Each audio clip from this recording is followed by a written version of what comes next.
Hello everybody, it's your friendly digital technology librarian, Christy here. We've reached another Friday, so of course I have another Film Rec Friday ready for everybody out there. So we are in the thick of Noirvember, which as you might already guess is a month dedicated to the celebration of noir film. If you aren't already familiar, film noir actually literally translates to dark or black film from the French, and it generally refers to a genre of films that were really developed in the 1940s and 50s that explored really darker or much more cynical and often mysterious themes. So, murder, crime, femme fatales, they were all pretty standard elements of the classic film noir. We will absolutely be putting together a list of the absolute best film noir movies in our opinion. But today we are actually going to focus on neo-noir films. Neo-noir films definitely have their roots within the themes that were covered in classic film noir, but a lot of times neo-noir will also have some really updated themes, some different sort of character development tropes and things like that. So just a newer take on a really classic genre. So like every other week, all of these films that we recommend today are available entirely for free with the use of your Milan-Berlin library card. So with that, we are going to go ahead and jump right in to the recs.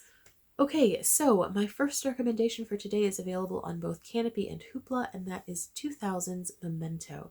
Now, Memento is from the director Christopher Nolan. Nolan is, of course, really famous for films like Inception, the Batman series. He's one of those filmmakers who is always looking for ways to really challenge audiences with creative storytelling. The way he puts stories to film and changes that sort of viewing experience as every story goes by. It's really, really interesting. You never know exactly what you're going to get other than a Christopher Nolan film. And Memento just does something incredibly special with the storytelling. So in this film, we are following a man named Leonard who is trying to track down the man who raped and murdered his wife. One of the biggest problems with this, though, is the fact that he has anti-retrograde amnesia, which means he cannot create new memories. He lives every day as a blank slate, and he has to put the clues together for himself every single day. It's not like, when we're solving like just daily mysteries, or when we see famous characters like Sherlock Holmes, you retain the information as you're uncovering clues, as you're piecing together these storylines. You have an accumulation of information, but that's not something he has the luxury of. So he has this sort of crazy intricate process where he takes Polaroid pictures, he makes tattoos, he does anything he can to sort of, I guess, essentially remind his clean slate daily self where he is in the mystery solving process. This, of course, has a lot of pitfalls to it. I mean, there's no simple way to do this. And Nolan adds this other layer of confusion to the viewing experience, which I think is really important because, we're trying to get just how cacophonous life is for this character. Nolan tells the story essentially in two parts and in two time sequences. So we get one film that is a series of black and white scenes, and that one goes pretty much in sort of chronological order. But there's also a series of color scenes that are shown in the reverse order, and they're juxtaposed together. It's not like we're seeing things all in reverse or all in chronological order. It's all chopped and cut and just this mad mass of story. And it's supposed to be crazy and wild and confusing because this is the life that he lives and we are supposed to be a part of that. And I think that's incredibly effective. That method is just amazing. And you are unraveling the mystery in the same way that he is. We know where we're getting to, kind of, but even that is wrought with confusion. And Guy Pearce plays Leonard, and I just think he does such an exceptional job.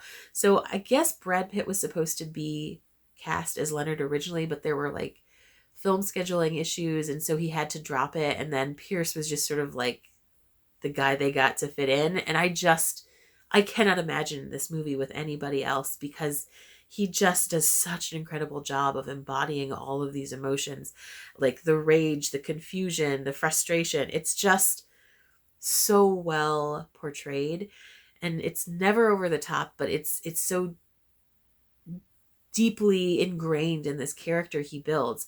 There are several other character actors who are part of this film that are also absolutely exceptional, and you'll 100% know their faces even if you don't know their names, but they play off of him so well. And that's both part of like just being really phenomenal actors, but also having an exceptional director. And all of those things go together in such a way that Memento just is one of those films that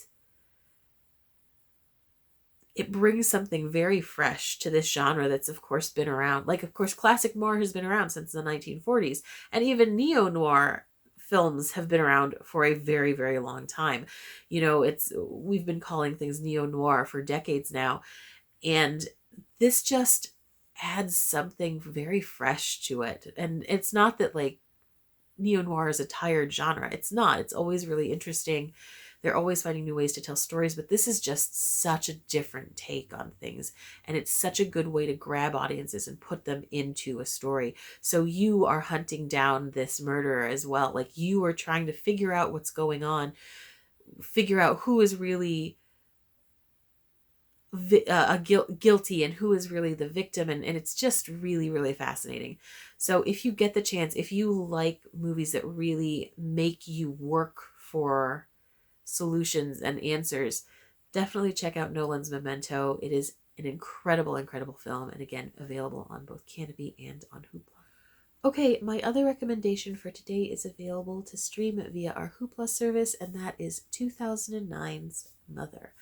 Mother comes from filmmaker Bong Joon-ho, who is probably most well known here in the US as the creative genius behind Parasite, which of course won Best Picture, Best Director, Best Screenplay at the Academy Awards a couple of years ago. But while that is his most well-known work here in the States, he's been making films for years and years prior to.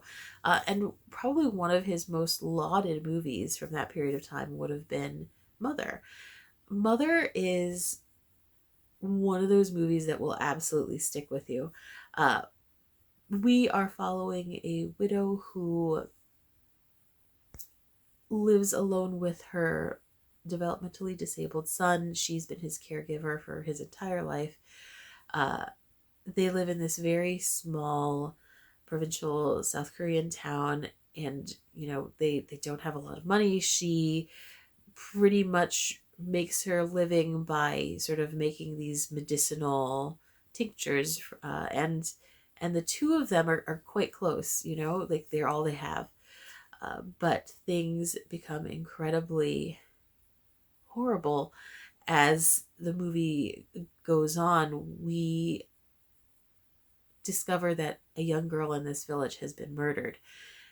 And unfortunately, all of the very circumstantial evidence points to this woman's son. This village already has quite a few prejudices against him for being so outside the norm. And there are a lot of things that go wrong in the investigation. And she ends up having to essentially conduct the investigation herself. She has to save her son on her own. And the movie is all about how far she will go to protect him, to figure out who murdered this girl and why it's all falling on him. And Kim Hye-ja is the woman who plays Mother, and she just does such an incredible job. The desperation, you can feel it. Like, it's like a palpable thing, and it just gets more and more driving. By the end of the film, she's just this urge to protect her son. That's all that's there. You know, we don't know, like, that we don't know much of her backstory. We just get the immediate, the in the now moments, and that's enough, you know. And it's incredible how well she is able to stay in that headspace, and how she's able to push that even further the more the story goes on. And of course, her son is played by Won Bin, incredibly famous actor in South Korea, and he does a very solid job with a character that's incredibly difficult to play, because of course it could definitely go over the top very easily, but he doesn't. It's a very organic performance, and it's a really hard movie to watch, all of these things that are happening, and you were so connected to Kim Hye-ja's character, to Mother, that it makes it makes every time she comes up against something, another wall, it makes all of her frustrations sort of transfer to you. And it is like dark and twisty, and you're trying to unravel this incredibly tangled storyline because of all of this incompetence that's going on with the system. And you just don't know where things are going to lead. And that's one of the reasons why I think this movie is so incredibly solid and so well done. And it's no surprise it's so lauded in South Korea. So if you are looking for this twisty, dark sort of mystery thriller, absolutely need to check out Mother. Again, it is available on Hoopla, and it's a total must watch.